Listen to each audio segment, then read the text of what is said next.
it out that the sun shines down its power to all the world and makes the wind blow strong as it will. I wonder how gentle rains can fall upon the land, so lovely earth can stay lovely still.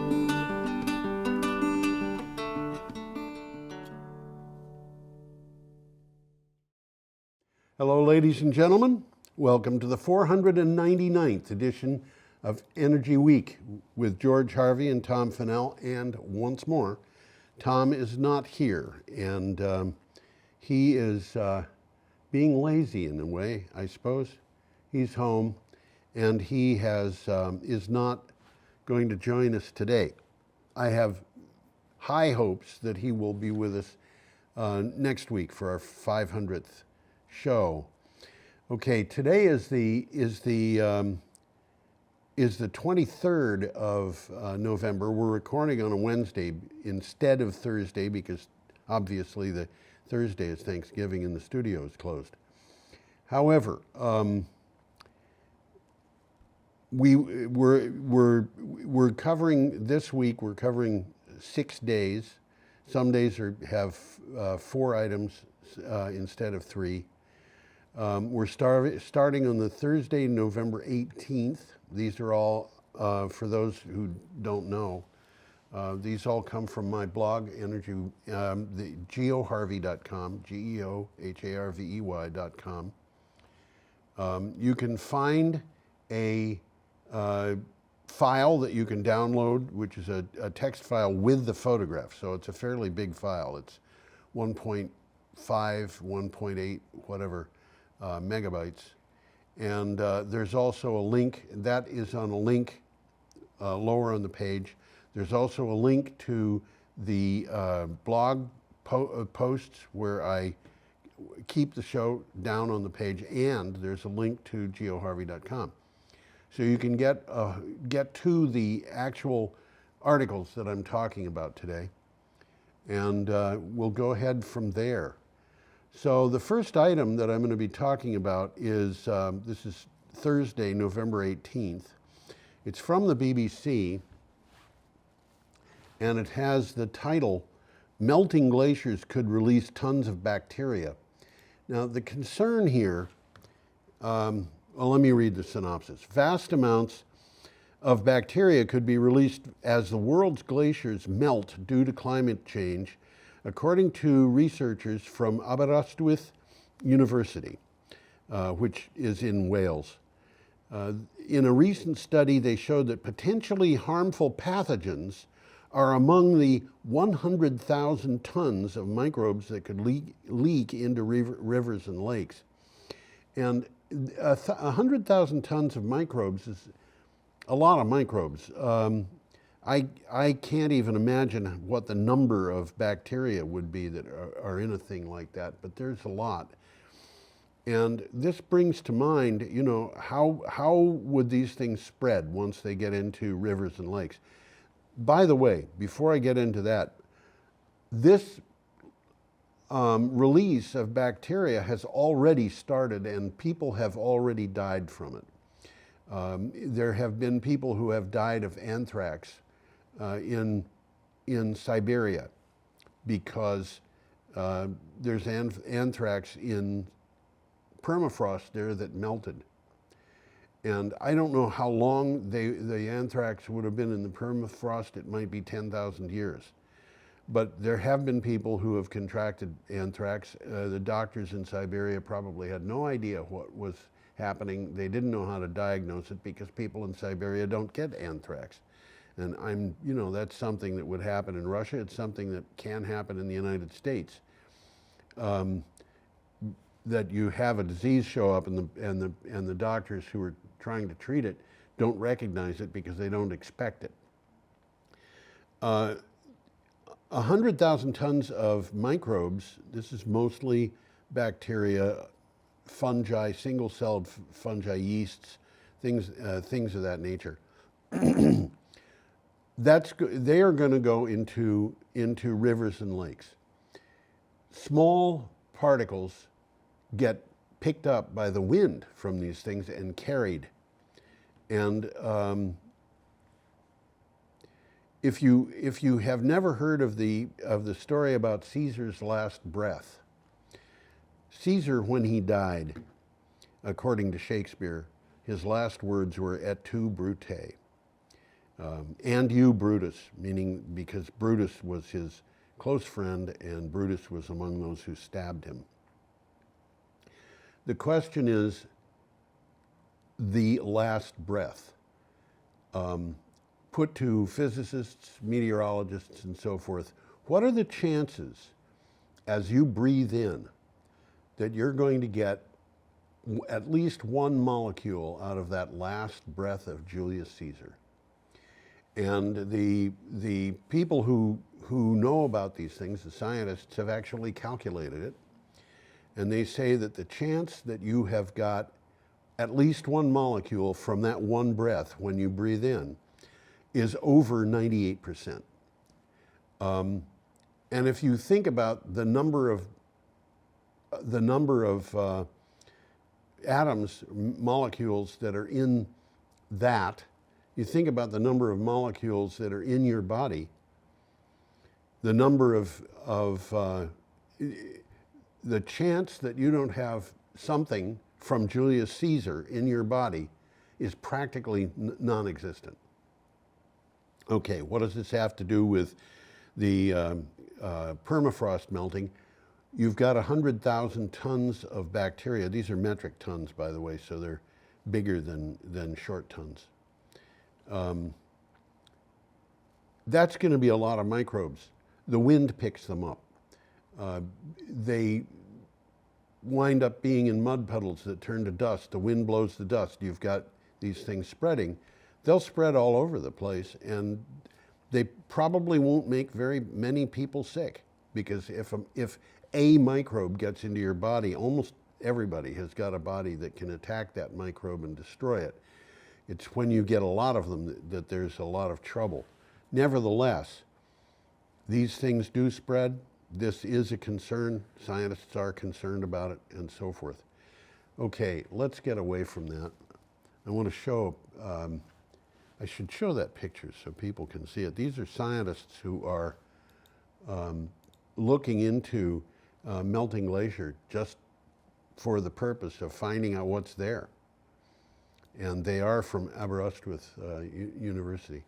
Okay, our next item, that one, by the way, came from BBC. Our next item is from CNN, and it is about the Amazon. As scientists warn, Brazil's rainforest is nearing a tipping point of irreversible decline. Lula makes ambitious deforestation pledge. Okay, let me read the synopsis here. When he was president of Brazil, Luiz Inácio Lula da Silva's government was able to reduce deforestation dramatically. As president-elect, he promised on the rainforest, his promise on the rainforest goes further. He is promising to reach zero deforestation in Brazil. This is important. Lula is this President Lula da Silva, who has already been president once and has been elected president of Brazil, replacing President Bolsonaro. President Bolsonaro was allowing the Amazon area to be deforested very rapidly. And this is something that worried a lot of people. Bolsonaro wanted to have the business that would be brought to Brazil if there's bigger farms and they sell trees and so forth. And he was apparently willing to have the environmental damage done, willing to allow the human rights violations of people who lived in those areas, including a lot of Indians. President-elect Lula, as he's called by the Brazilians, has promised to stop that. Okay, our next item is from Clean Technica. And we have a picture here of a Ford F-150 Lightning. The title is Ford CEO, 40% less labor to build electric vehicles. Ford CEO Jim Farley made a blockbuster of a statement this week. According to the somewhat jovial and optimistic cousin of the late comic actor Chris Farley, producing electric vehicles requires about 40% less labor than producing the same number of fossil-powered cars. This should not be a surprise to anybody. If you consider an engine in a modern gasoline-powered car, there's a lot of parts in there, and they have to be put together, and the whole thing has to be tuned. If you consider the motor in an electric vehicle and the systems that are supplying it, it's far simpler. There's far less to do putting together an electric vehicle. So this really shouldn't be a surprise to anyone. Okay, we're up to Friday, November 19th, and we've got another article from Clean Technica. This is about the Geely RD6. Geely's Radar brand officially launches the RD6 electric pickup truck, is the title. The Geely Group's new brand Radar Auto. The new brand, Radar Auto, has officially released its new RD6 electric pickup truck for sale in China with a starting price of 178,800, oh, I forget the name of the Chinese currency, aside from yuan.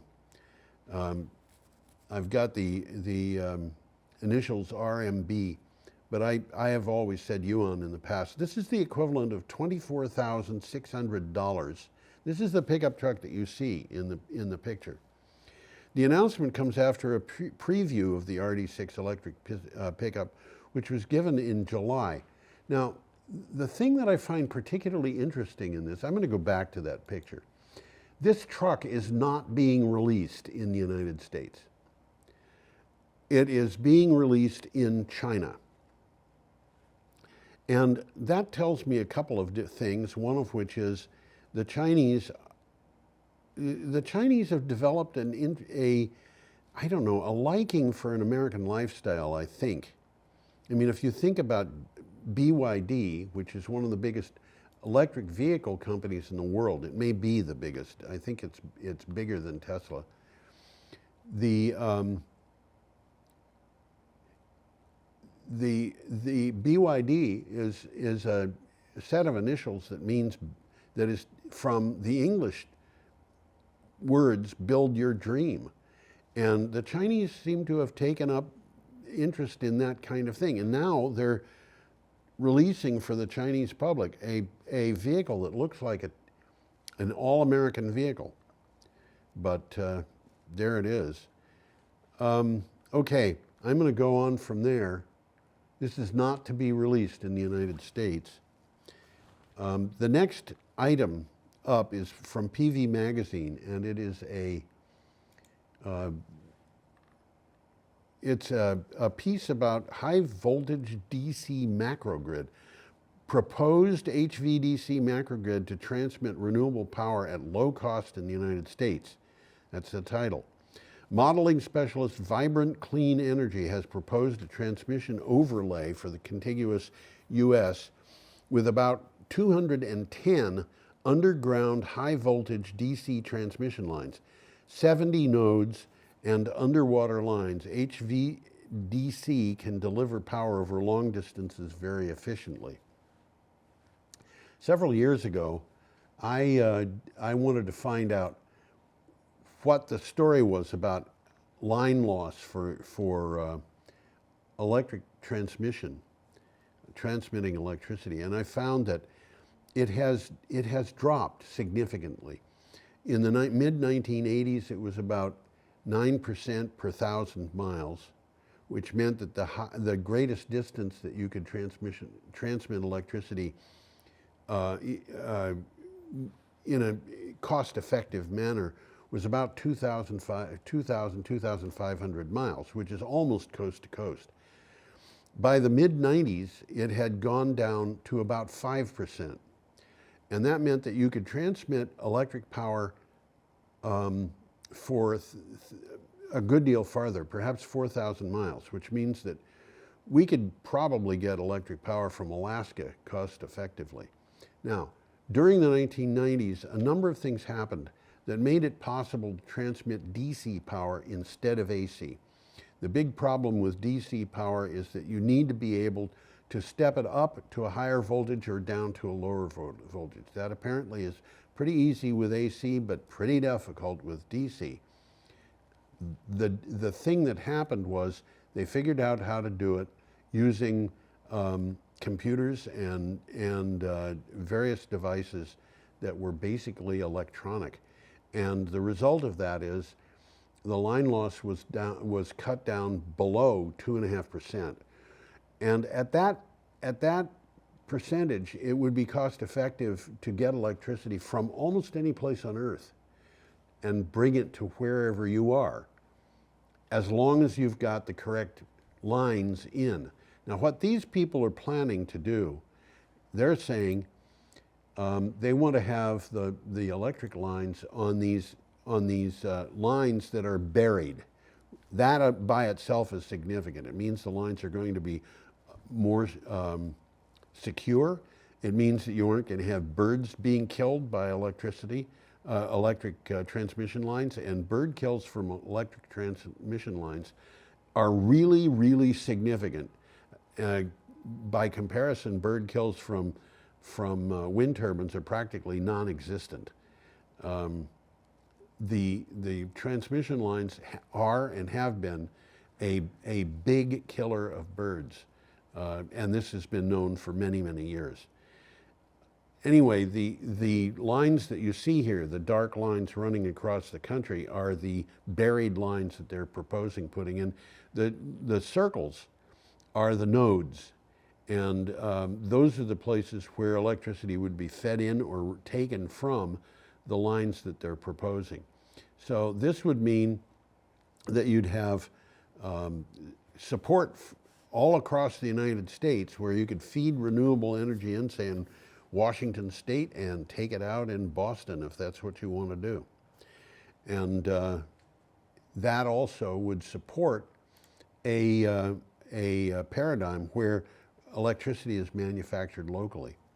Okay, I've got to keep going. I'm getting late. The next picture we have is a picture of a substation at sea. You can see the offshore wind turbines in the background. This is from PV Magazine. I'm sorry, it's not from PV Magazine. This is from Renews. Burns and McDonnell signs offshore substation partnership. Burns and McDonnell and Bay Limited have announced a partnership to provide US-based engineering, procurement, fabrication, and construction of offshore substations. Burns and McDonnell will lead engineering. Fabrication and construction will take place in existing Bay Limited facilities in Texas. The big reason I wanted to put this into today's show is so people can have a look at what a substation looks like. I will put this back up. You can see that basically there are walkways going around this on several levels. There's a flat roof that a person could walk around on, and then there are 3 walkways below that, and then of course there are ladders and so forth so workers can get to this. These substations are not normally occupied by people who live on them.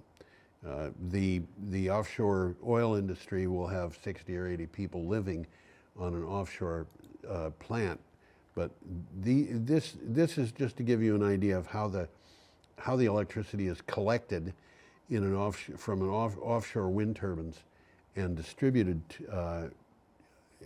back to shore. The line going to shore would come from the substation instead of from each wind turbine individually. Okay, our next item is from Clean Technica. And this, whoops, went too far with the pictures. There we go. This picture is a picture of a test being done on the island of Gotland. And that city that you see in the background is Visby. I'm pretty sure those three towers that are white with the black tops, I believe, are Visby Cathedral, and the wall is the wall at Visby. I had a friend who lived there at one time.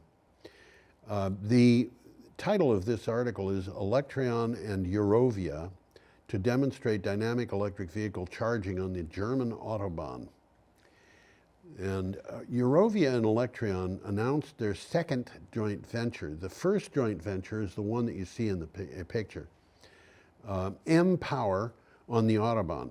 The partnership will provide a 1 kilometer section of the Autobahn in northern Bavaria with Electron's wireless electric road system technology.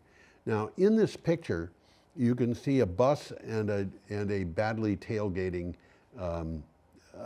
tractor trailer, and those two vehicles in the picture that you see are getting their electricity they're both electric vehicles. They're not getting their electricity from batteries. They're getting their electricity from a wireless charging system that's buried in the road. And they tested that in Gotland, and they are now about to test it in a 1 kilometer section of the Autobahn in northern Bavaria. Okay, I think we should probably go from there. Very nice picture. I love this picture. These are buildings in Maine. Obviously, they're on a pond. It looks like it might be a mill pond. This is from WMTW, which I'm pretty sure is a television or station. The title of this is Mainers Pay More for Power as Experts Look to Renewable Energy. Electricity prices are expected to go up for Mainers in January by an average of $32 per month. And that, I look at that and just say, ouch. This is because of the war in Ukraine. Now, what's the connection? The war in Ukraine meant that Russia was not exporting as much natural gas. That meant that the price of natural gas has gone through the roof. And so that in turn means that any state, city, country that is using a lot of gas is going to be paying much higher bills. In some places, it's 6 or 8 times as much. In Maine, it's going up by $32 per month on average. PUC Commissioner Patrick Scully said the bill would have gone down if New England Energy Corridor were up and running. But that New England Energy Corridor was voted down. So, they voted not to have it. Now they're paying the price. The energy corridor was going to bring electricity down from hydro plants in Canada for Maine. But, people didn't want transmission lines running through wild areas of Maine and stood in the way. And there is a lot of that. There's a lot of people who stand in the way of installing infrastructure for renewable energy. And as far as I can see, there's a great deal of benefit from that for the bottom lines of fossil fuel companies, but really not for anybody else. So, their next item is from the BBC.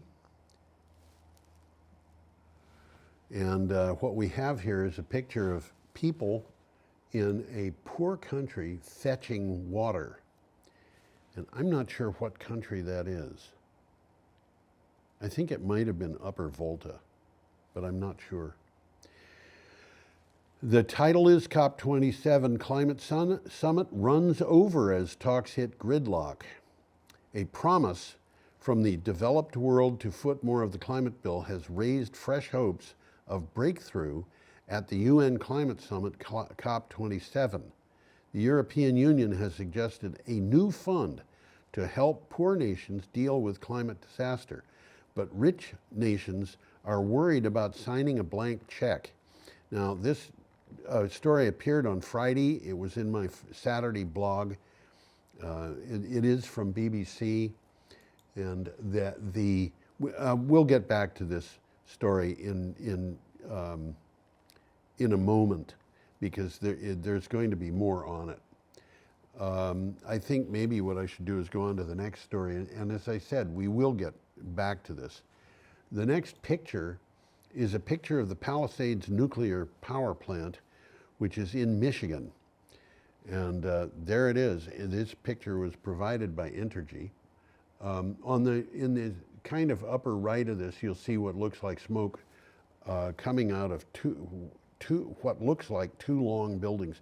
These are cooling towers. They're similar to the cooling towers, maybe identical to the cooling towers that were used at Vermont Yankee. The Palisades plant, this story is from Reuters. The title is, U.S. Rejects Funding to Reopen Michigan Nuclear Plant.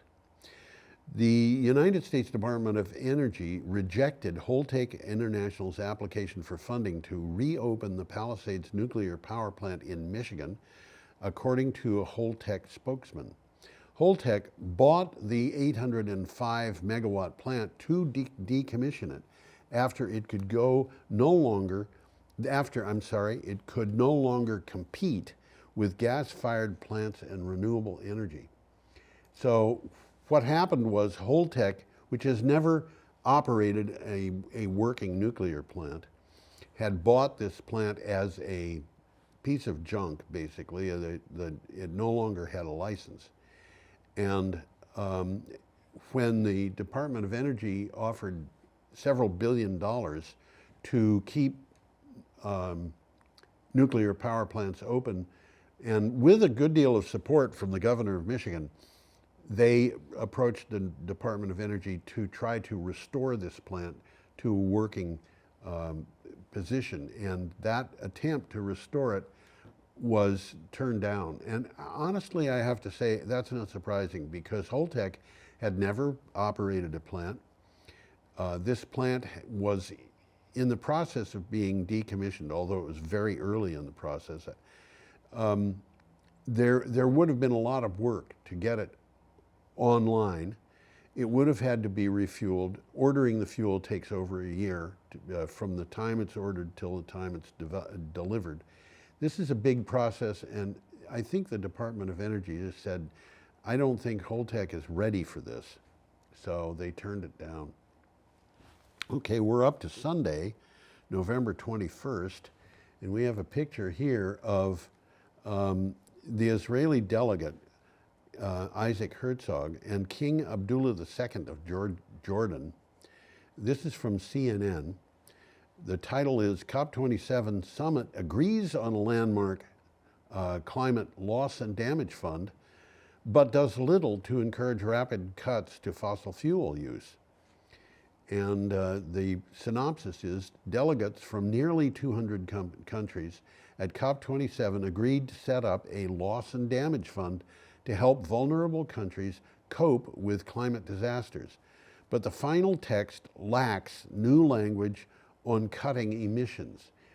And this is something that I was surprised to see that they had agreed to a loss and damage fund.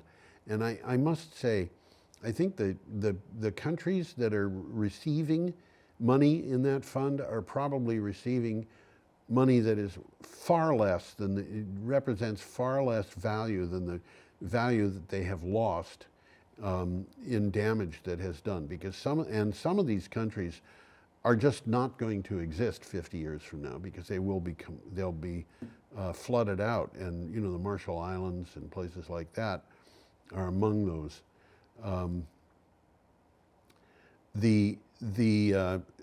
The picture, of course, which I chose for this is a picture out of many that I could have put up, is the Israeli delegate talking to the King of Jordan, and it's just interesting to me to see the two of these looking so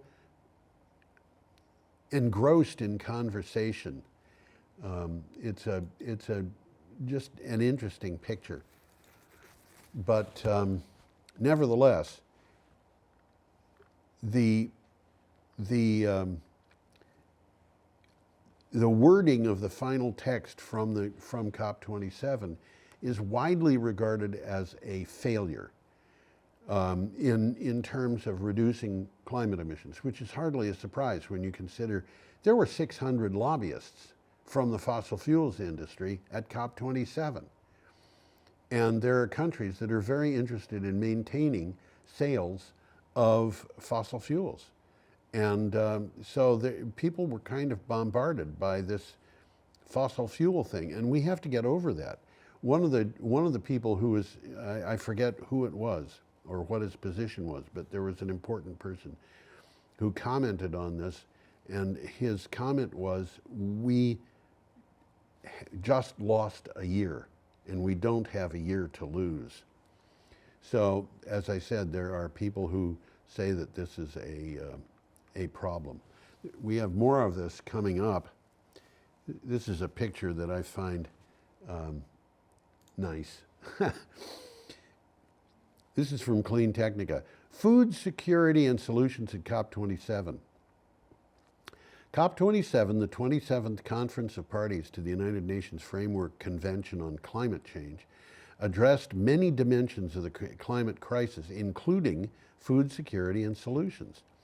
If a just transition within the food system is to take place, a culture shift in how we value food is needed. And this is something that a lot of people, especially people who are right-wing, comment on.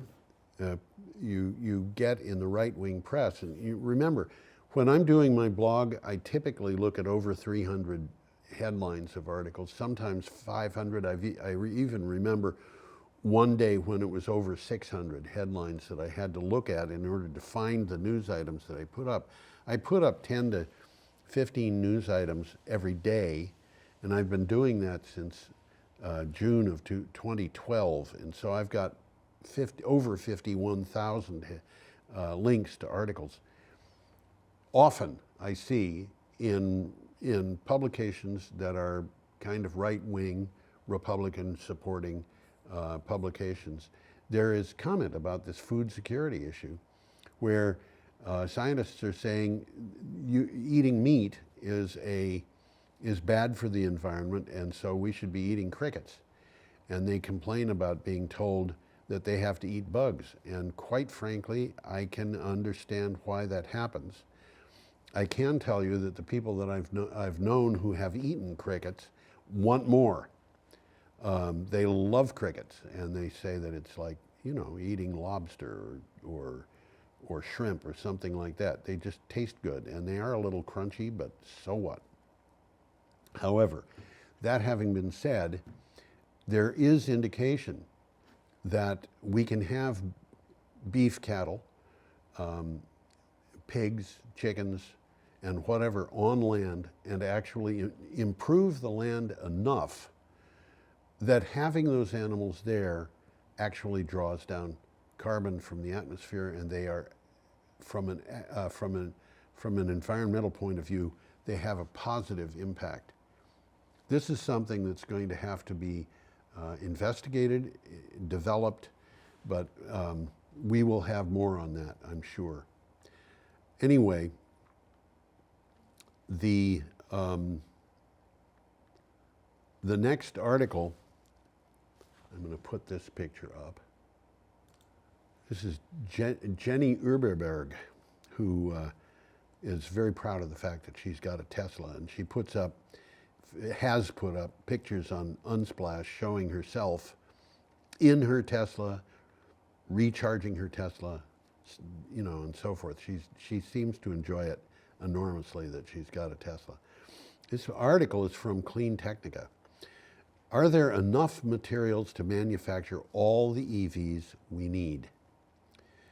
Research shows that there are enough explored and prospective reserves to electrify the global transportation sector using current technology. And I want to point out, using current technology.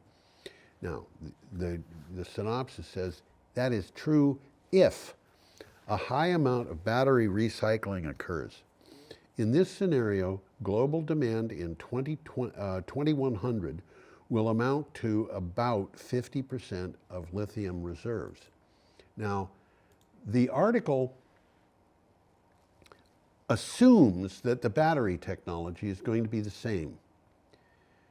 I personally would assume that the battery technology is going to be different. There are dozens of ways of supplying electricity to an electric vehicle, literally dozens, and we don't know what the ultimate way is. My guess, personally, is that lithium for batteries is going to be used in electric vehicles, but not on highways. That's just my guess. I'm guessing that lithium will be used for short to intermediate distance air transportation because it's light. But it might not even be used for that. I don't know. Between now and 2100, a bunch of years are going to go by, and we just don't know what's going to happen.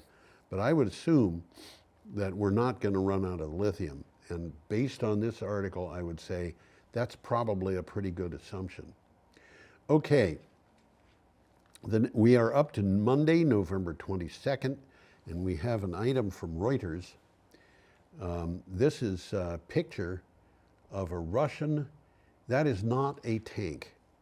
And the vehicle to the right of it is also, to the left of it rather, is also not a tank.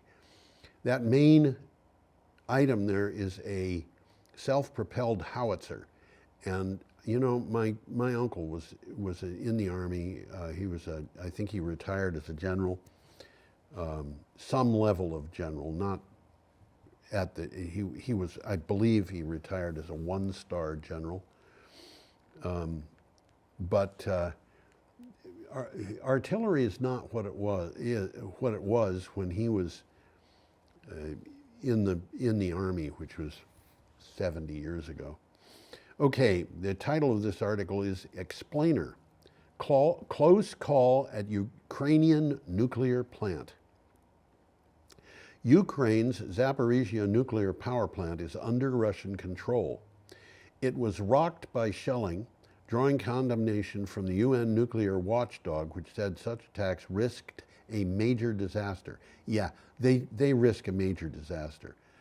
International Atomic Energy Agency experts reported damage in several areas of the nuclear power plant. And this was not just in this report, it was something that came up in other reports as well. So basically, I think there were facilities that support the spent fuel pools and so forth damaged. Zaporizhzhia is about, it's got 6 nuclear reactors. It's there were 3 nuclear reactors that melted down at Fukushima. In a worst case scenario, all 6 of these would melt down, and it would mean that a large part of Ukraine would have to be evacuated. But it would also mean that any Russian control of Ukraine would be moot, because it isn't going to be a place that anybody would go, not even to drive through it to get through to Crimea. And in fact, they might have to evacuate Crimea. There would, I think, in a worst case scenario, they would have bad effects in Moscow. And I don't know whether Vladimir Putin and his people have even thought about that, but my suspicion is they don't care. That's just a suspicion. Okay, the next item that we have is from Clean Technica. We have a picture of a Brightdrop delivery vehicle. Brightdrop is a GM subsidiary. Brightdrop on track for fastest company in history to reach $1 billion in revenue. Brightdrop, a GM subsidiary that makes delivery electric vehicles, told investors it expects to have $1 billion in sales in 2023, that's just next year, showing historically fast growth. By the end of the decade, the company expects to reach 20% profit margins and up to $10 billion per year in revenues. Now, Brightdrop is, as I said, a GM subsidiary. Brightdrop was just founded last year. So this is remarkably fast growth. Why is there fast growth? Because there's huge demand for these vehicles. Why is there huge demand? Well, as Tom would say, it's all about the money.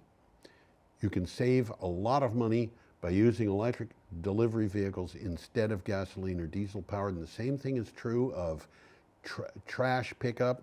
Same thing is true of a bunch of different kinds of postal vehicles and so forth. It's not just that you have to spend money for gasoline or diesel oil. It's also these electric vehicles have very, very little maintenance.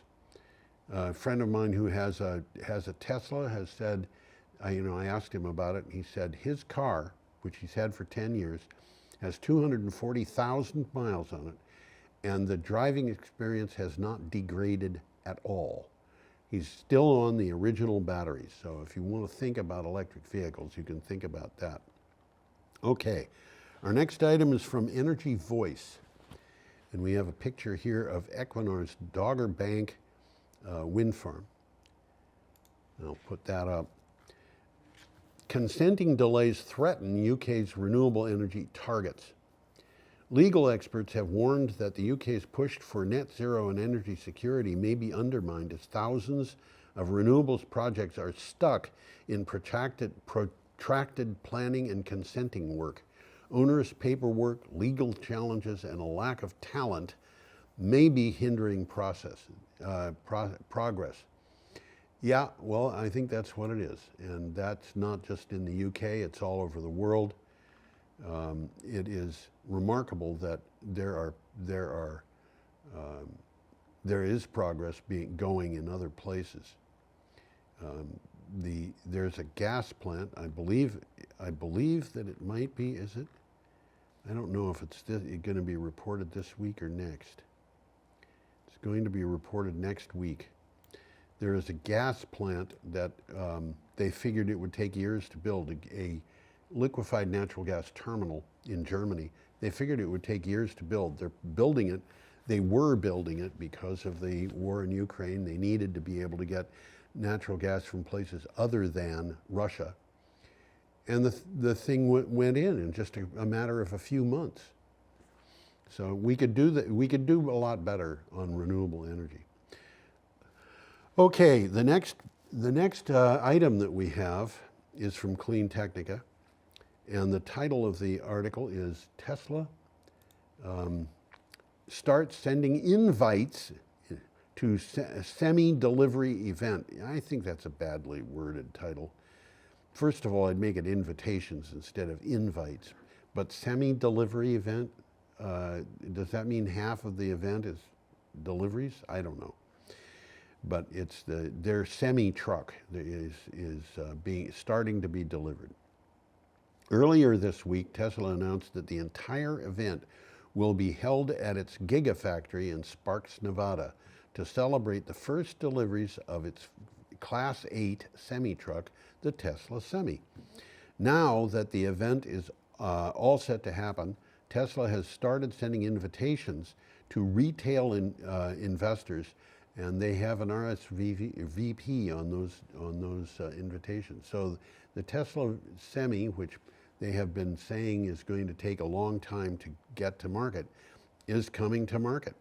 Okay, we're up to Tuesday, November 24th, and Tuesday is the last day that we're reporting on this week because we're recording on a Wednesday instead of a Thursday. This is a picture of the Diablo Canyon nuclear power plant, and this is the article comes from CNN. The title is Biden administration will give PG&E, that's Pacific Gas and Electricity, $1.1 billion to help keep California nuclear plant online. The nuclear industry used to brag about the fact that it never got support from the government, which is really not true because they had Price-Anderson and they had the nuclear waste being taken care of by the federal government. But now they're actually getting money. Nuclear energy in California got financial support from the Biden administration as the U.S. Department of Energy awarded a $1.1 billion grant to Pacific Gas and Electric to help extend the life of its Diablo Canyon power plant on the central California coast. I don't know. I'm sorry to say, I don't think this is a good idea. I'm sorry to say it because I'm sorry to say that they're doing this. I really don't think this is all that good an idea. Nuclear power, even in an old nuclear power plant, nuclear power costs more than power from a new solar power plant, wind power plant that is what's called near firm. Near firm means that it's backed up by enough battery that you can draw from it anytime, day or night. And it's going to be as reliable as a nuclear power plant in that sense. So I just think this is a waste of money. Anyway, more nuclear is coming along, and we have a picture from CBC. And this picture, we've seen this picture on Energy Week before. This is a new scale small modular reactor. I want to point out, you know, if you understand that there is an axle on the left side of the trailer and another axle that is basically in the same distance from the front of the trailer on the right side, so each position has got two axles, and that trailer apparently has 4 tires on each axle. So it has 16 axles on the left side and another 16 on the right side, each with 4 tires, which means that you'd have 128 tires on the trailer. 128 tires. You remember the 16-wheeler? Yeah. And then in addition to that, you've got a bunch of tires on the tractor, and it's kind of hard to. This looks like it's got roughly 140 tires under a small modular reactor unit module. And I want to point out that thing is about, I don't think that'd fit under most underpasses. So this is not being drawn by a normal road vehicle. This is not going to be delivered to the site of the old Vermont Yankee nuclear power plant, at least not using that vehicle. And I don't know how you could deliver it, to tell you the truth. Anyway, this is from CBC. Nuclear power, no solution for the Northwest Territories, some experts suggest. That's the title. Experts disagree on questions of nuclear power.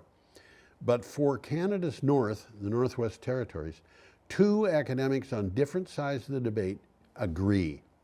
Small modular reactors are not an economically feasible way to get remote northern communities off of diesel-generated power. Yeah, I think that's probably true. Nuclear power is not going to do it. And if you look at the projections that are being given out by, for example, NextEra Energy, and you compare things, it's very clear that these northernmost the northernmost communities would be far better off bringing in batteries. Solar power, you know, they're going to get a lot of solar power during the summer. Wind power, and it is simply true in almost all places that when the sun is shining brightly, there's not all that much wind. When the sun is not shining, that's when the wind power is. So they support each other fairly well. Anyway, our next item is from Renews. We have a picture from the American Public Power Association, which is it's an organization, but it puts up it puts up a lot of pictures on Unsplash. Unsplash is a place where you can go. It's unsplash.com. You can go to it to get pictures that you can download and use for free, as long as you attribute them properly. The title of this particular article is NL Unveils 21 Gigawatt Green Capacity Goal for 2025. 2025 is just a couple of years away, and they're talking about a 21 gigawatt green capacity goal. Enel expects to add about 21 gigawatts of they want to add 21 gigawatts, that's their goal, of renewable installed renewable capacity by 2025, mostly in its core markets. Now, Enel is an Italian company. This puts it on track to reach its decarbonization targets in line with the Paris Agreement. The group plans to develop its renewables capacity to supported by a pipeline of about 425 gigawatts. So they're going to have a 425 gigawatt renewable energy capacity. Now, pipeline, I should say. There's a thing called a capacity factor, and the capacity factor, you look at the stated capacity, nameplate capacity of a unit, and the capacity factor tells you what the average amount coming out of that unit is. In a nuclear power plant, the unit could ideally run 24/7 for an entire year. So it would give you a capacity factor for that year of 100%, but that would be extremely unusual. I doubt actually that it's ever happened. Nuclear plants do have to shut down every couple of years, at least the ones that are being used for commercial generation of power on grids. They do have to shut down every couple of years so that old fuel can be taken out and new fuel can be put in. And that's a process which in most places around the world takes about a month. So maybe every other year, more likely every 18 months, the plant is shut down for a month. In addition to that, there's other reasons why the plant might shut off. So nuclear power in the United States, the capacity factor is a little bit over 90%. In the rest of the world, it's considerably less than 90%. In much of the rest of the world, I should say. Wind power, depending upon where the wind turbines are, the capacity factor could be anywhere from 35 to 55%. And that depends upon the winds, you know. That's just the way it is. Solar power, you might be as low as 15% or 20%. But generally speaking, if you just figure that renewable energy is going to have a capacity factor of a little bit above 25%, a little bit below 30%, maybe a third of nuclear power's capacity factor, that means that 100 gigawatts of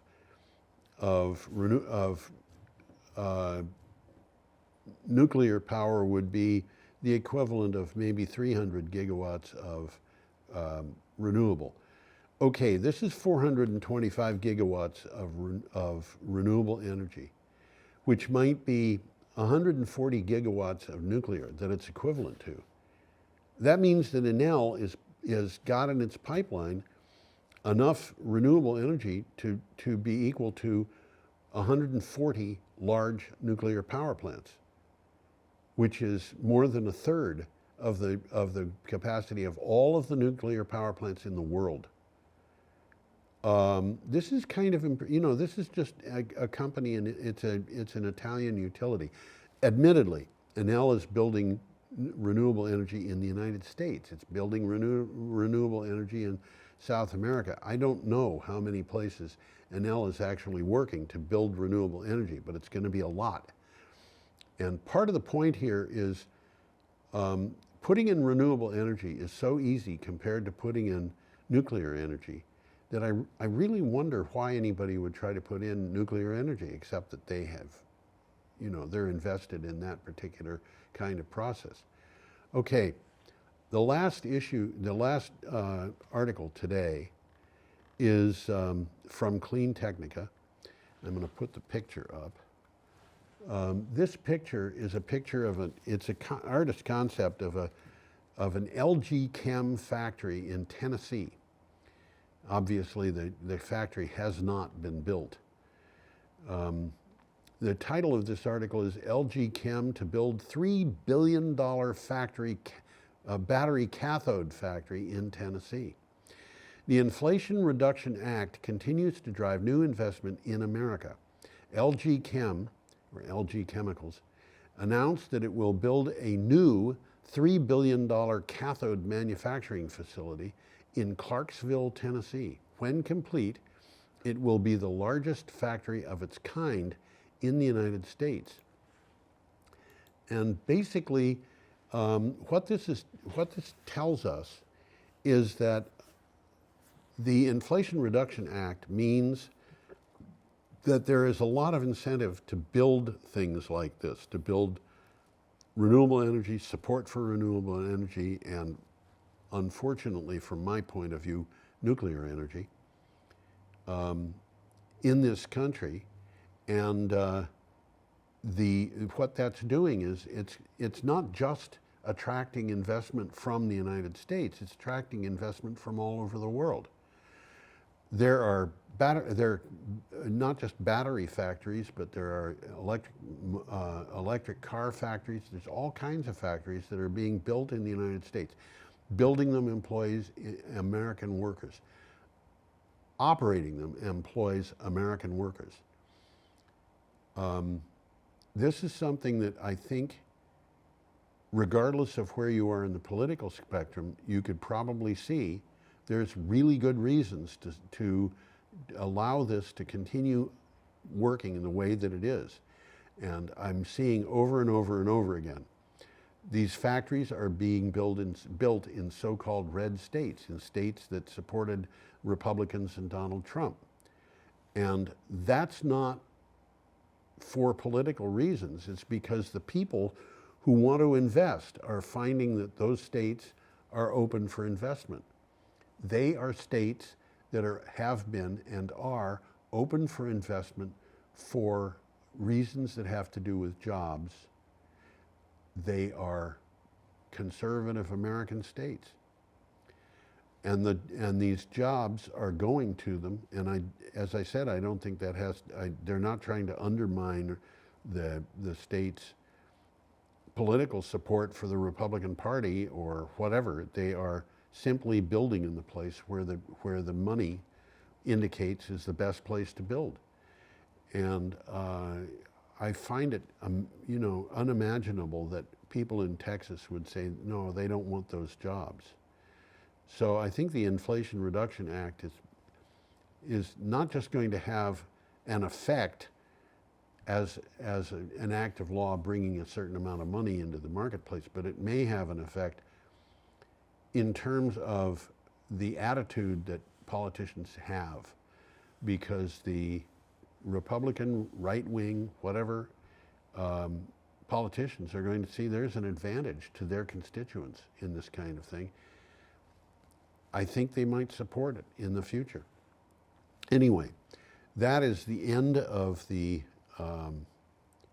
road, so to speak, for Energy Week. We have a wish for you that you have a singularly superb week, and we will say goodbye. I'm waving goodbye. Tom is undoubtedly at home waving goodbye, even though he didn't make it to the show. So there you have it. Have a lovely week. Bye-bye.